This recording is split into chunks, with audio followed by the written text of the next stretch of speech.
to begin today's meeting by acknowledging the traditional custodians of the land on which we are gathered and pay my respects to elders past, present and emerging. I'd also like to acknowledge the servicemen and the servicewomen of the Australian Defence Force. Now, welcome to the Procurement and Appropriations Special Committee of the 1st of December 2020. I declare this meeting open at 12:36 p.m. I would like to advise meeting attendees that this meeting is being audio recorded.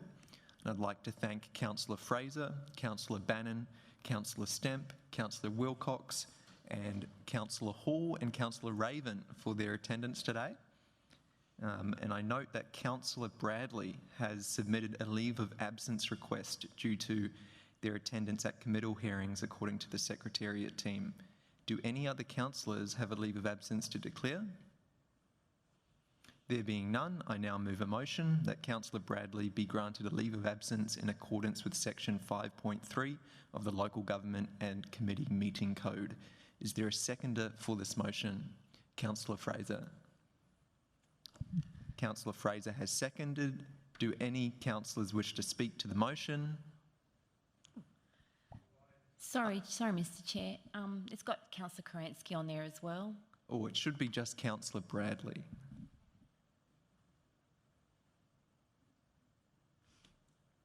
Thank you.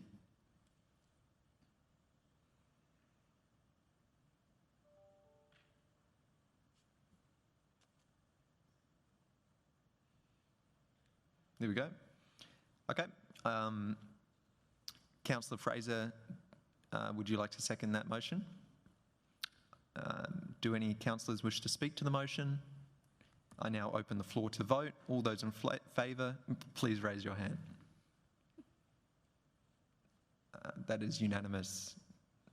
Councillor Fraser voted yes, Councillor Bannon voted yes, Councillor Stemp voted yes, and Councillor Wilcox and Councillor Heremiah both voted yes. Now, I refer to item 4.1. Can the Administration Manager, Ms Sullivan, please enter the discussions? Before we open discussion on this item, do any councillors have a conflict of interest to declare? There being none, I now refer to the Manager to open public discussion. Ms Sullivan, you may proceed. Thank you, Mr Chair, and good afternoon, councillors. This report is a for information report on the progress of Council's forward procurement plan.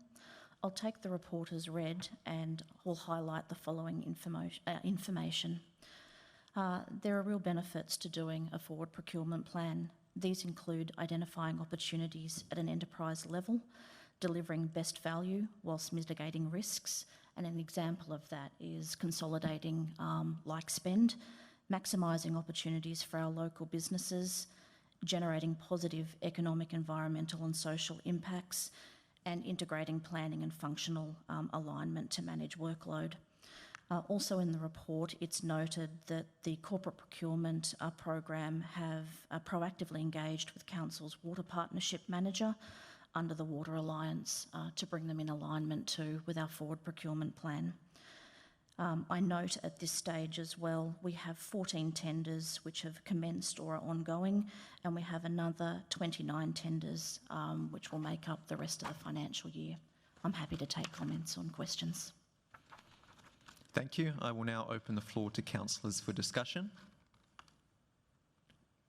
There being none, is there a mover for the motion as displayed on the screen? Councillor Fraser has moved. Is there a seconder? Councillor Bannon has seconded. Do any councillors wish to speak to the motion? There being none, I now open the floor to vote. All those in favour, please raise your hand. That's unanimous, I believe. Yep, that's unanimous. 5 in favour. The motion has been carried. I now refer to item 4.2. Before we open discussion on this item, do any councillors have a conflict of interest to declare? There being none, I now refer to the Manager to open public discussion. Ms Sullivan, you may proceed. Mr Chair, could I please request that the Corporate Procurement Program Leader present this report? That sounds good.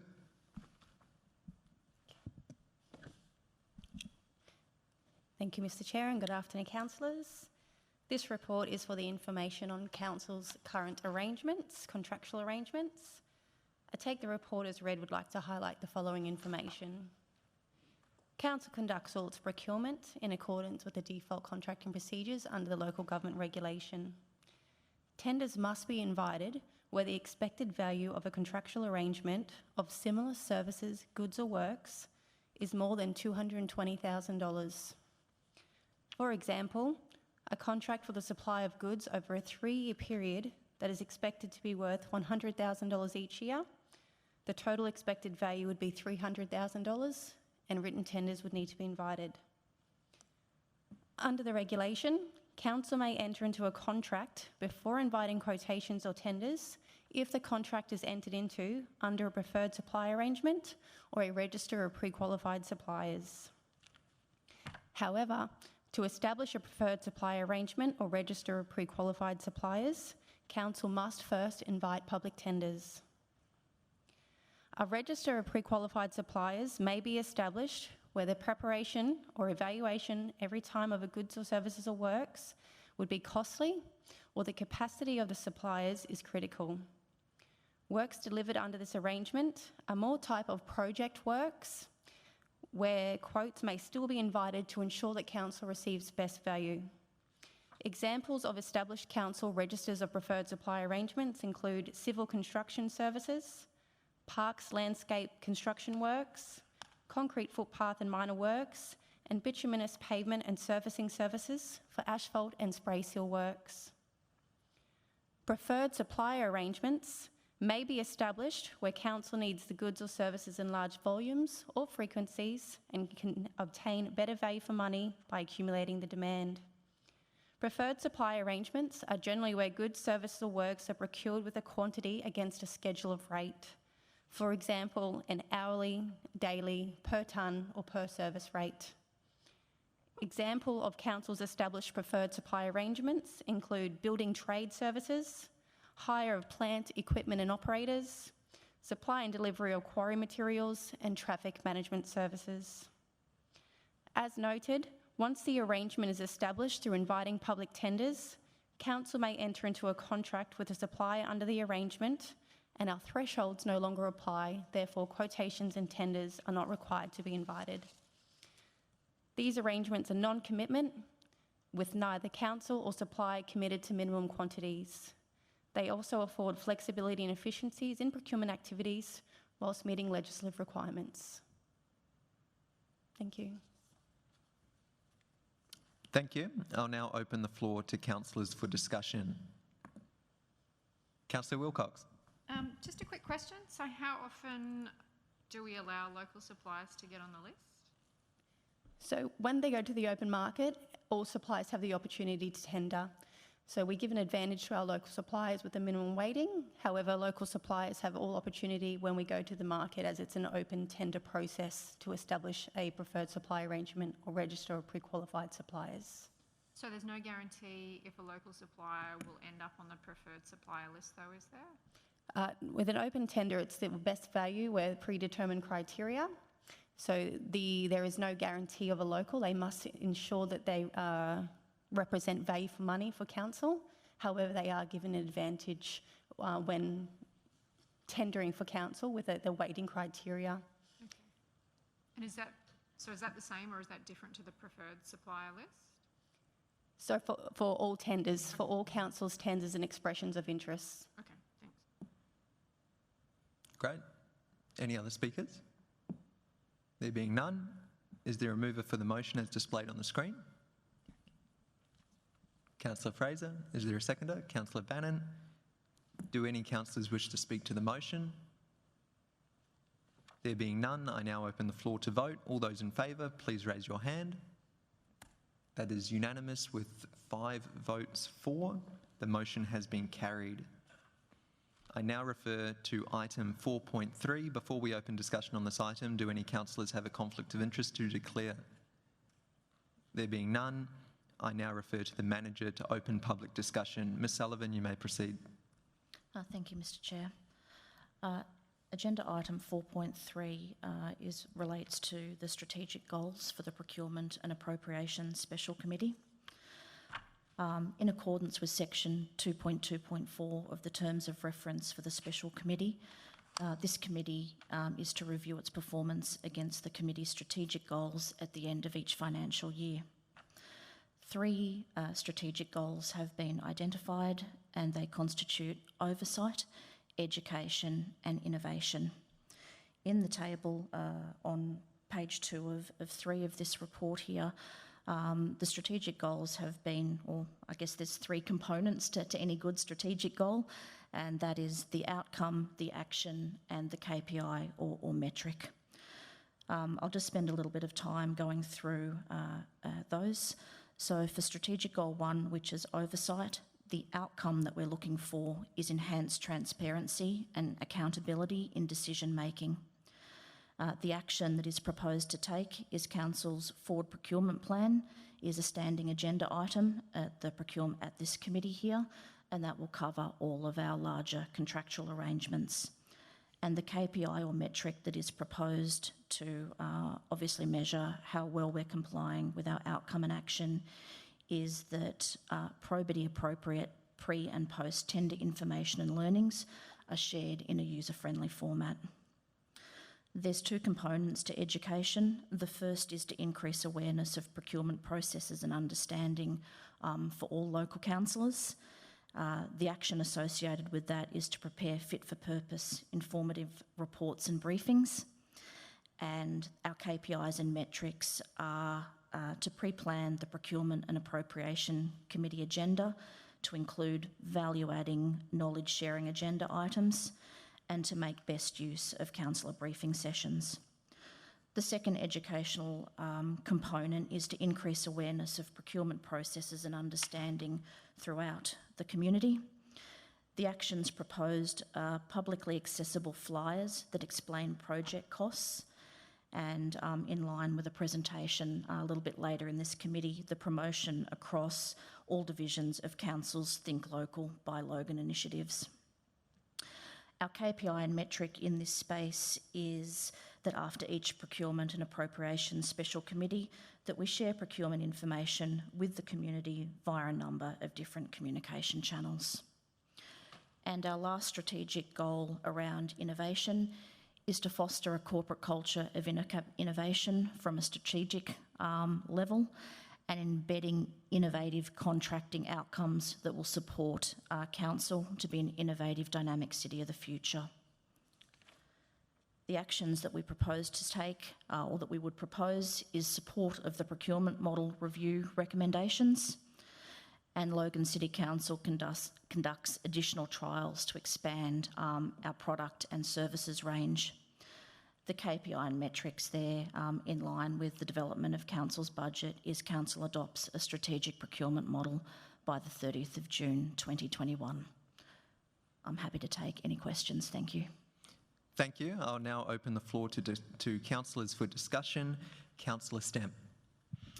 Thank you, Mr. Chair. I guess just trying to get an understanding of time frame in terms of education, etc., as noted in these goals. So when will we start to get education on these areas, like you mentioned, through briefings and so forth? So when are they likely to commence? They'll be able to commence in the new year. Okay. What I would be particularly interested in, Councillor, is if you could inform future agendas with topics that you are particularly interested in, or when you canvass other councillors that they're interested in as well, to make sure that we've got that real value-adding forward plan of topics. That would be great. Thank you. Thanks. Any other speakers? There being none, is there a mover for the motion as displayed on the screen? Councillor Stemp, is there a seconder? Councillor Wilcox. Do any councillors wish to speak to the motion? Councillor Wilcox, you wish? Sorry. All good? Yes. I now open the floor to vote. All those in favour, please raise your hand. And that is unanimous with 5 in favour. The motion has been carried. I refer to item 4.4. Before we open discussion on this item, do any councillors have a conflict of interest to declare? There being none, I now refer to the manager to open public discussion. Ms Sullivan, you may proceed. Thank you, Mr. Chair.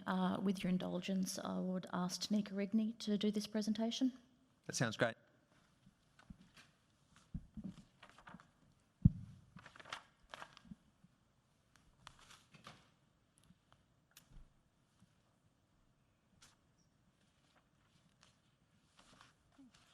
Thank you, Mr. Chair, and thank you, councillors.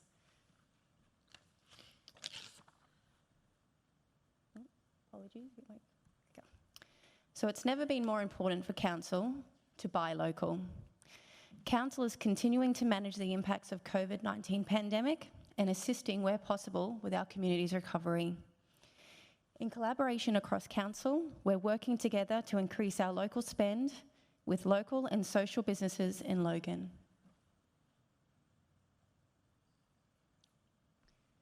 So with the strategic, my apologies, I'm over-clicking. Where am I actually meant to point? For the strategic alignment, one, our values, our community first. Our corporate plan 2017 to 2022 has the requirement to develop and implement a social procurement strategy to encourage investment in local initiatives and achieve positive local social outcomes. Further to that, our economic development strategy, and we are the few councils to have our standalone policies for buy local and social procurement. The objectives of what we're trying to achieve here from the collaborative approach, apologies, I'm just going to take this out. Can I? No? You can. Okay. So the objectives are here to support the community and businesses impacted by COVID-19, to maximise our opportunities for our local businesses, to support positive social outcomes for our community, to support and educate staff to enable best value decision making, enhance service delivery through improvement initiatives, and building vendor capability.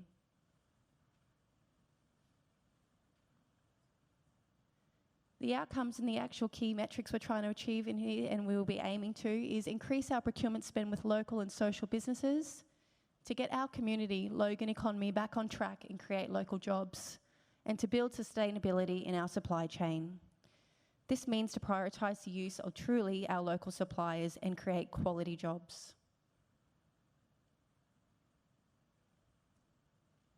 So a procurement spend snapshot. The last financial year, around $450 million procurement spend for Logan City Council, reported 18% was with our local suppliers and 1% with social businesses.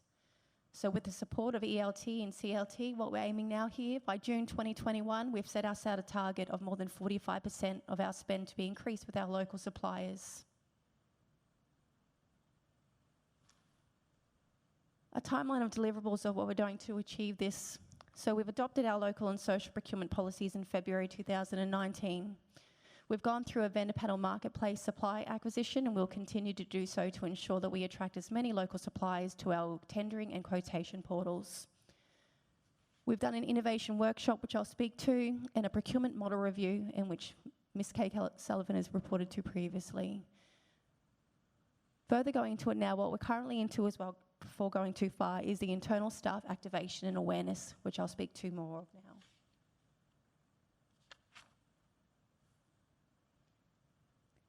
So we're focused and committed change for the better. Before we put a solution, we had to truly understand the problem.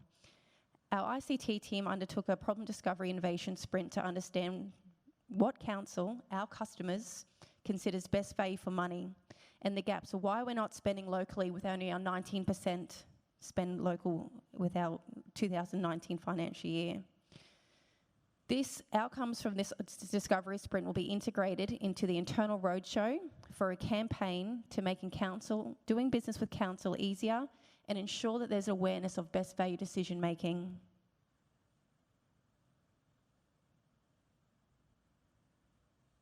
We're reviewing strategies on what we could have done. We have the greater community impact and allow community to be reactivated. A few of these includes is our Think Local by Logan project team have presented a collaborative approach to increase council spend with our ELT and CLT within support. The innovation sprint, which I mentioned earlier, the extensive problem discovery sprint to better understand on how we can increase our spend with local businesses from our customers' perspective. In consultation with finance, a full data cleanse on existing suppliers within council's financial system to ensure that we are reporting accurately on who our local suppliers are and we're not reporting against suppliers who are not local. Corporate Procurement undertook a review and implementation process to ensure the consistency of application for our buy local policy. We now include an audit requirement where it is mandated under the local buy policy to ensure staff are compliant with these policies. The corporate procurement plan was distributed to council managers and program leaders. A key focus area in this plan was to maximise opportunities for our local businesses for our large-size contractual arrangements and identify opportunities for lower value procurement. And further to this, internal Think Local by Logan Roadshow. Deliver a presentation and training to staff to increase awareness and provide training to council staff to ensure that they are thinking locally and buying Logan when spending money on behalf of council.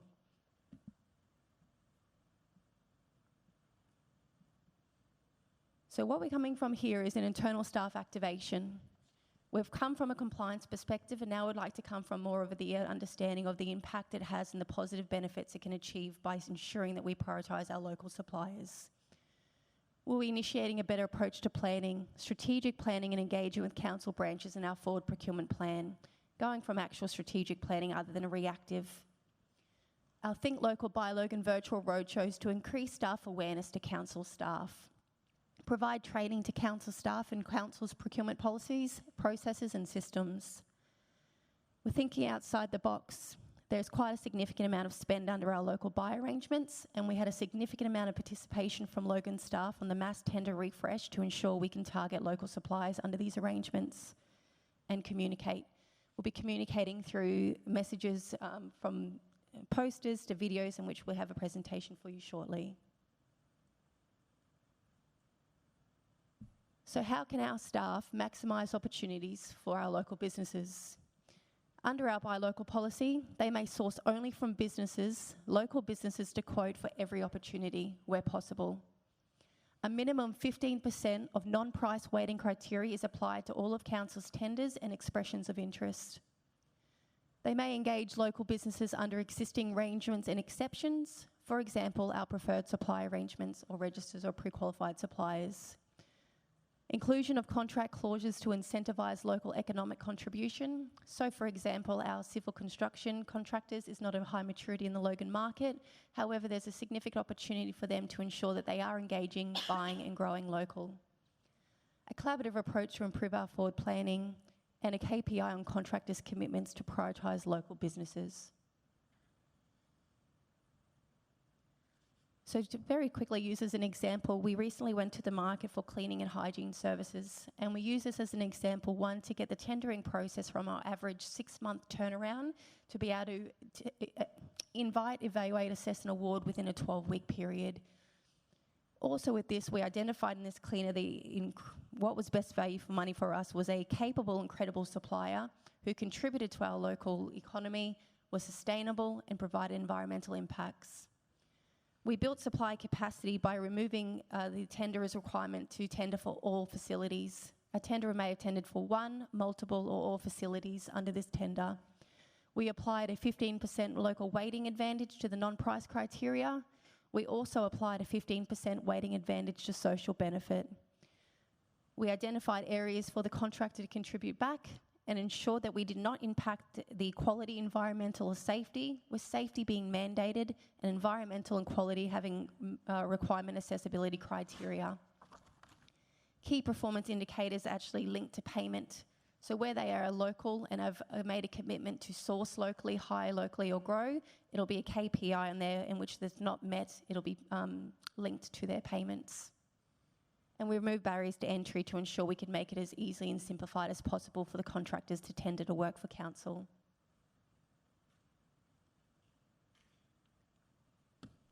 So increasing our local spend was one of our greatest opportunities, both with local businesses and social. If we get this right, we stand to gain the many positive benefits that could be achieved with our community. What's different about this campaign is we're not just targeting our businesses. We're working together to provide awareness, support, and customer service to our customers that will be aimed to drive best value decision making. Our community needs our support to change the way we buy, and our role to support this economic recovery process is vital. We have requested the opportunity to include a video that we'll be sharing with our staff. If we may hand that back to Mr. Chair to pass that in motion.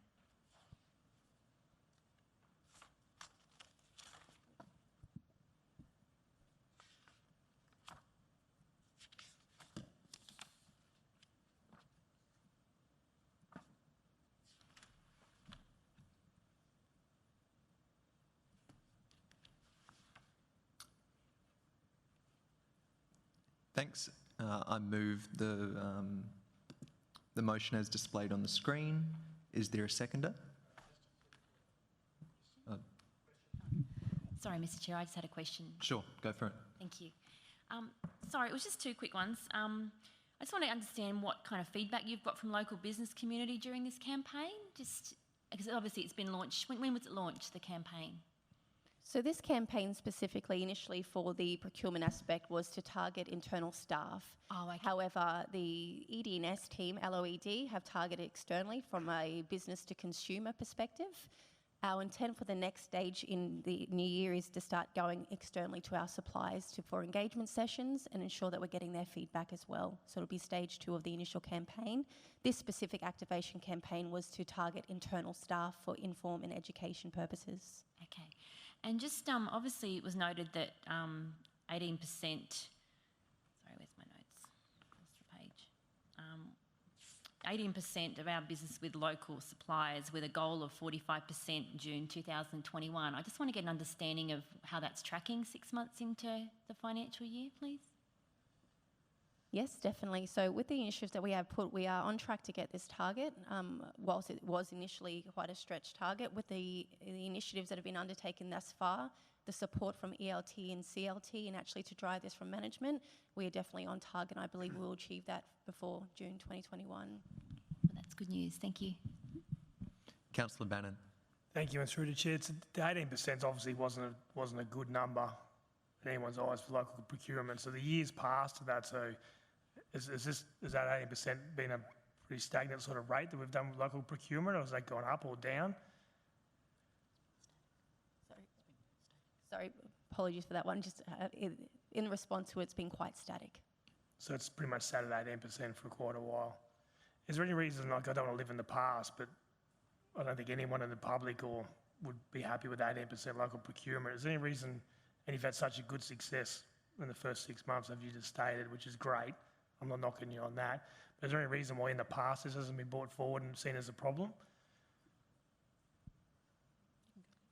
I do believe it's always been known as something that we're wanting to increase significantly. In the past, from the procurement perspective, it may be driven from more of a compliance. Now knowing specifically with the COVID pandemic, I think that was more of a requirement to ensure that we do not only want to get the increase, but to support our local community. Further to that, which Kay may add, is knowing I don't think it's ever been an acceptable percentage. It's just now what we're trying to ensure to activate internally, not just target our businesses to come to attract themselves to work for Logan, but ensuring that we are considering our local suppliers when we are spending council's money. Councillor, I'll just add some additional information in there. I think what we've seen over the last couple of years is in about February last year, we implemented a dedicated buy local and social procurement policy, which hadn't been in place before. And I think Council has very much gone down the path of what it thought was the best approach, and that was a traditional value for money, just from a dollar perspective. Now we're changing our language to best value and understanding that value comes in many forms. Great, thank you. Great. So, Councillor Raven. I wasn't quite sure where to put my comments, but it sounds like we're on a roll with this one, so we'll go here rather than waiting for the confidential item. So, great work on the campaign, and some of the feedback that I've got from other branches in council that sit within my portfolio reflect a lot of the changes you've made, in that they now realise how many businesses are missing out on opportunities with Logan because you're communicating to them when they miss out. So that's good, because that means ED&S can actually wrap around those businesses and try and work with them to find out what they could do better to achieve work. The drawback of that is that they've identified that the chances at the moment for those businesses that have failed are pretty slim to get their foot back in the door. The feedback I've got here is council is using vendor panel and Tenderlink for its procurement, and we encourage businesses to get registered with both, which is great. But with vendor panel, council staff must still invite Logan businesses to submit an EOI to go to market. So even if there's businesses in Logan that are registered, unless staff know to invite those people, they still don't actually get a crack at tendering for anything, just due to the way that vendor panel works. the feedback's been that that's improving because staff are aware of that, and so they're starting to actively push that out, but it's still a bit hit and miss based on who's basically known to staff and who's not, because we're not necessarily aware who the local businesses are. It'd be great if there was a way to communicate to Logan businesses when a relevant project, like a business that a business in Logan becomes aware of when we're putting things out that have a local weighting on it, so that they can choose to submit an EOI. So if we've got a list of Logan businesses and nobody ever minds being told that there's an opportunity to quote, even if it's not quite for their business, they'd rather see 50 emails that aren't for them so they get the crack at the one email that is for their industry. So even if you might hit them a few more times than you would normally think is appropriate, nobody is ever sad that they're finding out, from a business point of view, that they're finding out there's opportunities to win a job. And that way it eliminates that idea that staff, or the perception that staff only let people know when they are aware of them, which could look like favouritism. I don't actually think it is that, and the other staff don't think it's that. It's just that some people are aware of businesses and others aren't. With tenders, staff must invite local bi-panel businesses to submit an EOI. They can only utilise tender-link registrations if there is no panel. Mostly there is a panel in place. These panels do not predominantly represent Logan businesses. ED&S is actively encouraging local businesses to get on local buy panels and referring them to their local buy colleagues in council. However, the selection is still at the discretion of local buy, and the panels are only refreshed every 3 years, and businesses don't know when they're getting refreshed. So they think they've missed out, they give up, and they never come back to try again because they don't realise that there's an opportunity to have another crack later on.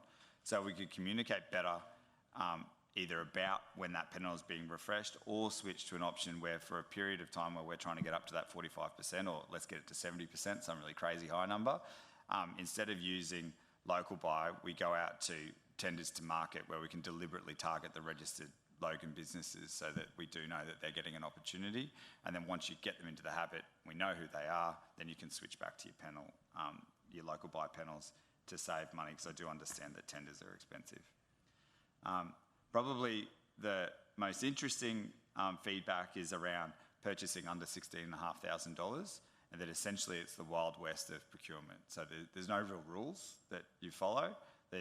You could just hand it all to local businesses and just give them the opportunity to do it, which is probably a pretty easy way to get your percentage up, but acknowledging that they're pretty small contracts in the context of council procurement.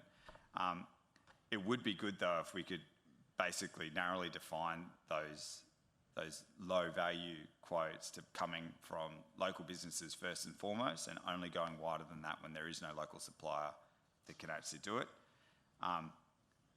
And actually forcing it so that if you are going to use a non-local supplier, that the branch manager would have to justify to your team why they're not using a local provider. Like, they need to explain it rather than just saying, oh no, there was no one available. Well, did you check?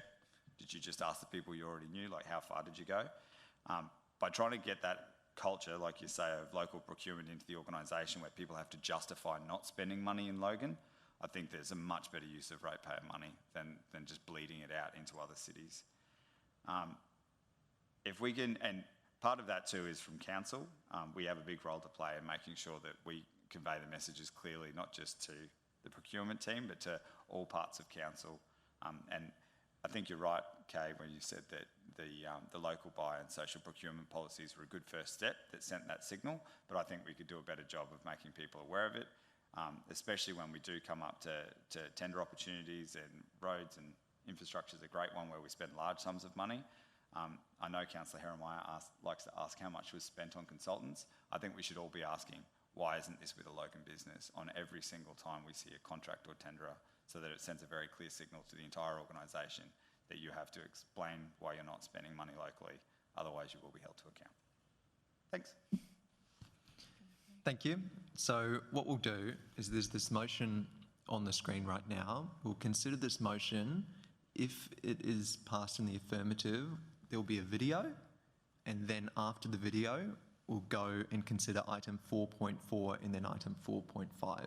So this motion is about tabling a video that will then be played if it's voted in the affirmative. So I'm going to move this motion. Is there a seconder? Councillor Bannon has seconded. Do any councillors wish to speak to the motion?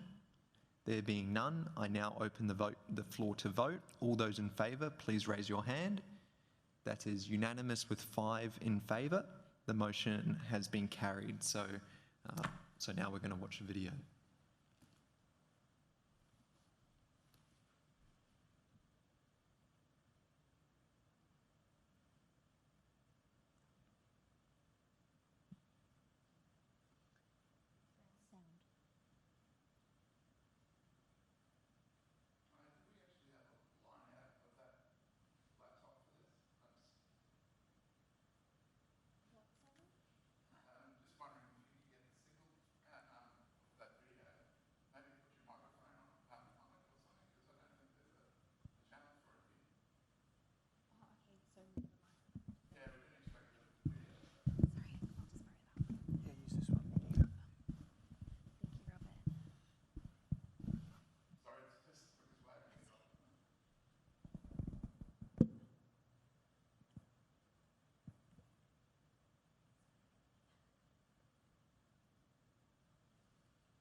Maybe we can just email the video to the councillors? That'd be great. We're just going to email the video to everyone. So it'll be emailed and then we can all watch it. So now we're going to go back to item 4.4, and I'm going to open the floor to discussion on item 4.4, which was the presentation on Think Local by Logan. Does anyone want to speak on that? There being none, is there a mover for the motion as displayed on the screen? Councillor Bannon, is there a seconder? Councillor Wilcox. Do any councillors wish to speak on the motion? There being none, I now open the floor to vote. All those in favour, please raise your hand. That's 5 affirmative. The motion has been carried. I now refer to item 4.5. Before we open discussion on this item, do any councillors have a conflict of interest to declare? There being none, I note that item 4.5 is confidential. I note that it is considered necessary to take the discussion of this item into a closed session, as this report provides an update on an ongoing project of which there is information of a commercial in confidence nature. Do any councillors wish to move into closed session to discuss the confidential attachment? I remind councillors that there is no desire to discuss. I remind councillors that if there is no desire to discuss the confidential matters, there is no requirement to move into closed session. I will now open the floor to councillors. Thank you, councillors. We will not go into, there is no appetite to go into confidential. So there will be a motion on the board, on the screen. Is there a mover for this motion? Councillor Bannon, is there a seconder for this motion? Councillor Stemp. I now open the floor to vote. All those in favour, please raise your hand. That's 5 affirmative. The motion is carried. This meeting is now closed to the public. Oh, no, sorry. Sorry, the script is, I have not read through the script. So, the motion has been carried. That marks the end of the administration manager's reports. Is there any general business? There being none, I will now move to the next item. Thank you, Ms. Sullivan. And that completes our agenda for today and for this year.